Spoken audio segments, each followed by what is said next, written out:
Bonjour à tous, on se retrouve pour notre chronique une histoire pour Shabbat va être Hadal. C'est une histoire que j'aime beaucoup parce que ça touche un petit peu au droit. On a un jour deux gangs qui malheureusement se faisaient toujours la guerre. Et un jour, un membre d'un gang a frappé grièvement quelqu'un du gang opposé. Alors ils ont réussi à l'attraper, ils l'ont assigné en justice et l'amènent au tribunal.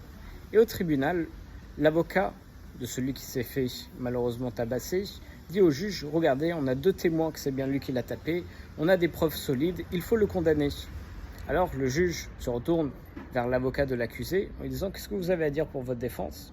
Il dit, c'est simple, dans 5 minutes, le véritable coupable va passer cette porte. Alors là, tout le monde est ébahi, tout le monde se tourne vers la porte pour voir ce dénouement. Ils attendent 5 minutes, 7 minutes, 10 minutes, personne ne vient. Alors le juge, il dit, excusez-moi, c'est une mascarade. Il dit non, regardez, quand j'ai dit que tout le monde allait se tourner vers la porte pour voir le véritable coupable, même les témoins se sont tournés vers la porte. Ça veut dire que même les témoins ne sont pas convaincus qu'en réalité, c'est mon client qui est le véritable coupable. Parce que même eux, ils savent que c'est pas lui, donc ils se sont tournés pour voir qui était le véritable coupable. Et le juge dit, vous savez que ce que vous avez fait ne marche pas. Et pourquoi donc? Parce qu'à vrai dire, même votre client, lui, excusez-moi, ne s'est pas tourné vers la porte. C'est-à-dire que lui, il sait qu'il est le véritable coupable. Qu'est-ce qu'on en tire de cette histoire? C'est qu'en réalité, lorsqu'on est convaincu de quelque chose, alors qu'on ressent quelque chose, il n'y a rien qui peut nous faire bouger.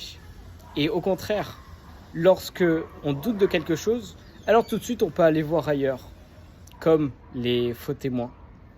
Et justement, dans la paracha de la semaine, on voit, c'est aussi Shabbat Nachamu, de consolation. Malheureusement, et je parle pour moi le premier, je sais qu'Akadosh Baruch Hu, c'est notre Père. Je sais que le temple a été détruit par la faute qu'on a fait autrefois, malheureusement. Je sais qu'il faut encore bosser pour pouvoir atteindre le Mashiach. Mais ce n'est pas pour autant qu'on le ressente toujours.